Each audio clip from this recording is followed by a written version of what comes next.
हैदराबाद में महिला पशु चिकित्सक के साथ हुई हैवानियत के खिलाफ पूरे देश में गुस्से का माहौल है। पीलीभीत में भी एबीवीपी के कार्यकर्ताओं ने सड़क पर उतरकर प्रदर्शन किया और आरोपियों को सख्त सजा दी जाने की मांग उठाई।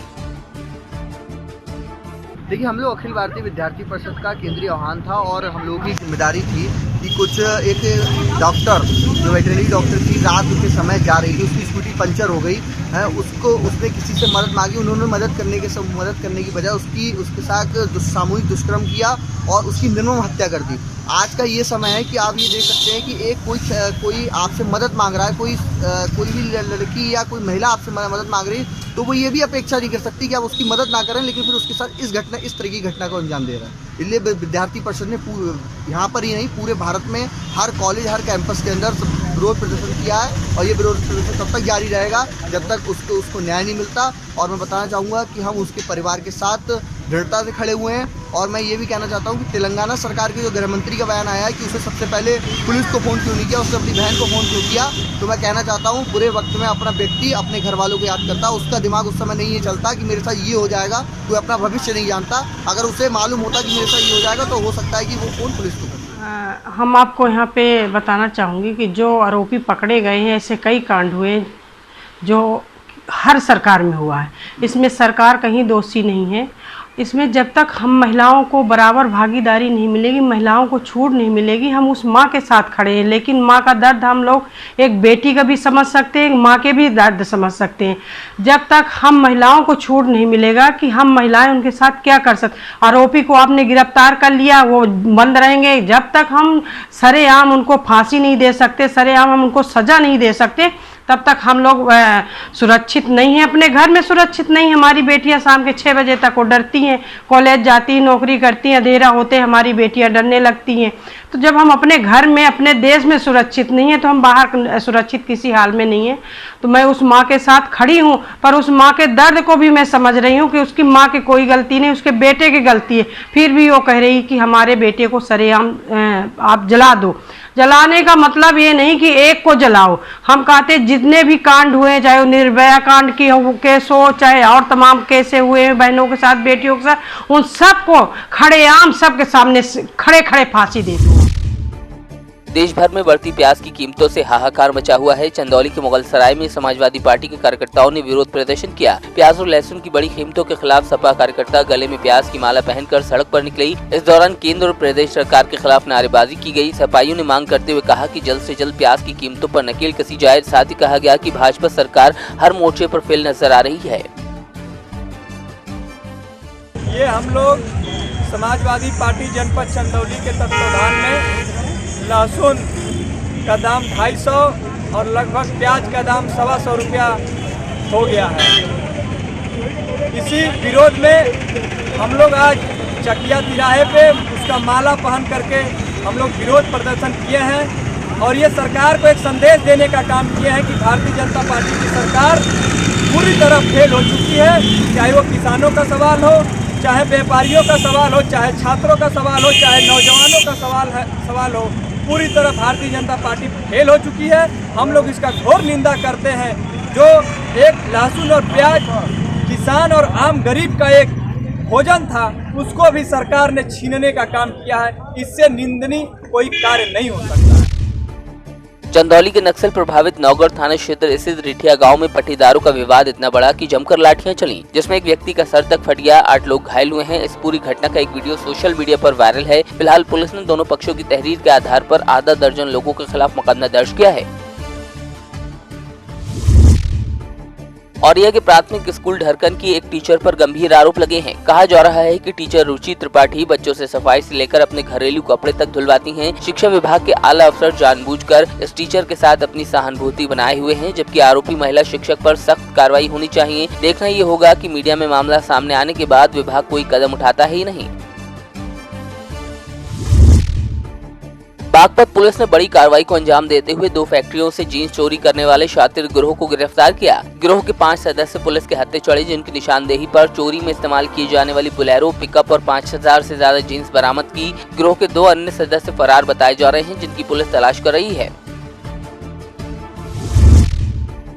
बांदा में एक मगरमच्छ का शव मिलने से हड़कंप मच गया। ग्रामीणों की सूचना पर 20 घंटे बाद वन विभाग की टीम मौके पर पहुंची और मगरमच्छ के शव को बिना पोस्टमार्टम किए आनन फानन में दफना दिया गया। स्थानीय लोगों की माने तो मगरमच्छ को गोली मारी गई है, लेकिन विभाग ने मौत के कारण जानने के लिए पोस्टमार्टम तक कराना उचित नहीं समझा।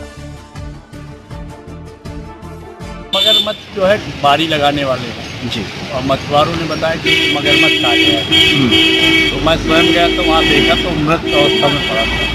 कैसे मारा है, क्या है? अब वो संदिग्ध है, उसमें मारा होगा किसी ने, चाहे जिसने मारा हो। हाँ, ऐसा समझ में। वन विभाग की आज टीम पहुंची, जब कल बताया गया तो आज वहाँ गई। आज लगभग कितने घंटे पहले सूचना दी गई? मान के चलिए कि लगभग जो है 20 घंटे बाद। 20 घंटे बाद। तो क्या दूसरे दिन पहुँचे, कल घटना याद पोस्टमार्टम हुआ इसका? अब पोस्टमार्टम के जब हम पहुँचे तो दफना। बरेली के आंवला तहसील में बिजली विभाग ने देहात और नगरीय क्षेत्र में कैंप लगाकर उपभोक्ताओं से बिजली का बिल वसूला। सरकार की पहल पर विभाग ने उपभोक्ताओं को छूट भी दी। साथ ही समझाया गया कि बिजली चोरी कानूनी तौर से अपराध है, लिहाजा कोई भी चोरी करते पाया गया तो उसके खिलाफ सख्त कानूनी कार्रवाई की जाएगी। इसी क्रम में विभाग की संयुक्त टीम ने मॉर्निंग वॉक अभियान चलाकर कई जगह बिजली चोरी पकड़ी। SDO ने बताया कि अवैध रूप से चार्ज होती 26 ई-रिक्शा भी पकड़ी गयी है।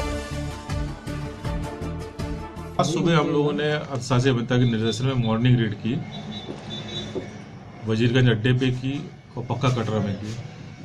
पक्का कटरा में एक जगह पे गंज हवेली जगह है, वहाँ पे सुबह मॉर्निंग के समय में करीबन 26 रिक्शा मौके पे पाए गए, जिसमें हम लोगों ने चेक करा। वहाँ पे पुरानी जगह थी काफ़ी, तो छत पे पूर्व में कभी जनरेटर की सप्लाई रही थी वहाँ पे, तो बहुत सारी करीबन 300-400 केबलें जा रही थी। तो ढूंढने में बड़ा दिक्कत भी हुई हमको वहाँ पे। बाद में जब सप्लाई बंद कराने के बाद पूरा उसका आउटगोइंग कट किया हमने, उसके बावजूद भी जब वहाँ पे सप्लाई जा रही थी तब संदेह हुआ हम लोगों का। तो उसको बाद में हम लोगों ने ट्रेस आउट करा तो 14 ई-रिक्शा चार्ज करते हुए मिले मौके पे हमको, जिसका मौके पे हम लोगों ने लोड कैलकुलेट किया तो 11 किलोवाट के आसपास निकला उसका। तो उसकी तहरीर हमने संबंधित कोतवाली में हमला में कोतवाली में भिजवा दी FIR दर्ज कराने के लिए, और उसका असेसमेंट निर्धारण करने के लिए अधिशासी कार्यालय में आवश्यक प्रपत्र हमने विद चेकिंग रिपोर्ट के भिजवा दिए। सरकार अभी नई योजना लेके आई है, जो भी बकायेदार बिजली विभाग के हैं उनको आसान किस्त योजना है, जो सरकार की बहुत अच्छी स्कीम है। उसमें हमारे जितने भी बकायेदार हैं घरेलू, उसमें कॉमर्शियल और ट्यूबवेल को भी नहीं जोड़ा गया है, केवल घरेलू के लिए आसान किस्त योजना है। गांव में 24 किस्तों में आसानी से बिल जमा कर सकते हैं जितने भी बकायेदार हैं। रजिस्ट्रेशन 1500 रुपये से स्टार्टिंग है, और जैसे जैसे बिल है उसकी किस्त उस हिसाब से बन जाती है और आसानी से 24 किस्तों में जमा कर सकता है। विच्छेदन की जो कार्रवाई है उससे बचा जा सकता है, इसलिए आसानी से अभी हम लोग हर गांव में कैंप लगा रहे हैं और हमारी मुहिम है कि ज़्यादा से ज़्यादा लोग इसमें रजिस्ट्रेशन करा के इसका लाभ लें, अन्यथा आगे उनकी डिस्कनेक्शन और RC की प्रक्रिया जारी कर दी जाएगी। क्योंकि बिजली सबको आवश्यक है, इसलिए हर व्यक्ति सचेत होकर बिजली का बिल समय पर इस योजना के तहत जमा करके उसका लाभ लें। जौनपुर के वीर बहादुर सिंह पूर्वांचल विश्वविद्यालय के महंत अवैधनाथ संगोष्ठी भवन में PU के 23वें दीक्षांत समारोह के दौरान 65 मेधावियों को स्वर्ण पदक मिला। स्नातक में 16 और प्रस्नातक में 49 मेधावियों को राज्यपाल आनंदीबेन पटेल ने गोल्ड मेडल से नवाजा। वहीं कुलाधिपति और राज्यपाल आनंदीबेन पटेल ने कहा कि शिक्षा ऐसी होनी चाहिए जो हमें आत्मनिर्भर बनाने के साथ साथ राष्ट्रीय भावना भी पैदा करे। देश और समाज के प्रति चुनौतियों का सामना युवाओं को ही करना है, लिहाजा तभी हम नए भारत की नई तस्वीर बनाने में सक्षम हो पाएंगे। उन्होंने कहा कि देश को TB जैसी गंभीर बीमारी से मुक्त कराने की चिंता हर नागरिक की है। समय नहीं मिलता है पढ़ने के लिए, यदि बेटियां ये काम कर सकती है तो बेटे भी कर सकते हैं मित्रों। और ये स्थिति पूरे भारत में है, पूरे भारत में है। बेटियां आगे जा रही है और हमारे बेटे पीछे रह रहे। क्या होगा?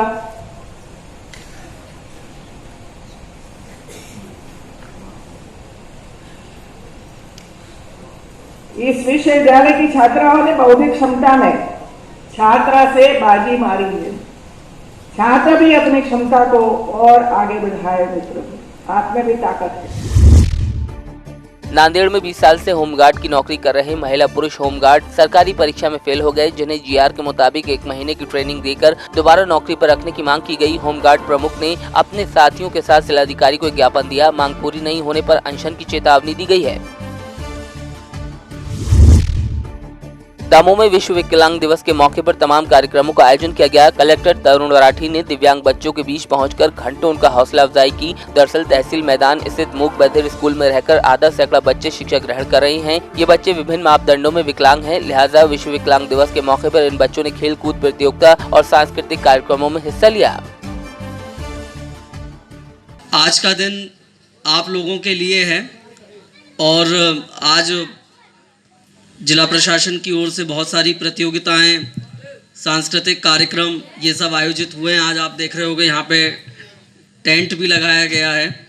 तो मैं आप सबको यही कहूँगा कि इनका आप आनंद लो और इनमें सब बच्चे सहभागिता करें और अच्छे तरीके से इनका आनंद लें, ताकि ये जो है दिन आपके लिए यादगार बने। और ये दिन आपको इसलिए यादगार भी बनना चाहिए कि हम अपनी अपनी शक्तियों को पहचानें और उन शक्तियों को हम उभारें, और ताकि हम एक अच्छे इंसान, अच्छे नागरिक बन सकें। तो बहुत ज़्यादा कहने को नहीं है। आप सब लोग इन प्रतियोगिताओं में पार्टिसिपेट करो और ये कोशिश करें कि हम सब बच्चे, कोई बच्चा किसी न किसी प्रतियोगिता में ज़रूर रहे, कोई बच्चा किसी न किसी प्रतियोगिता में ज़रूर रहे। ये थोड़ा इंश्योर अपन करें। और शाम को जो कार्यक्रम रहेगा उसमें जो विजेता बच्चे होंगे उनको पुरस्कृत भी किया जाएगा।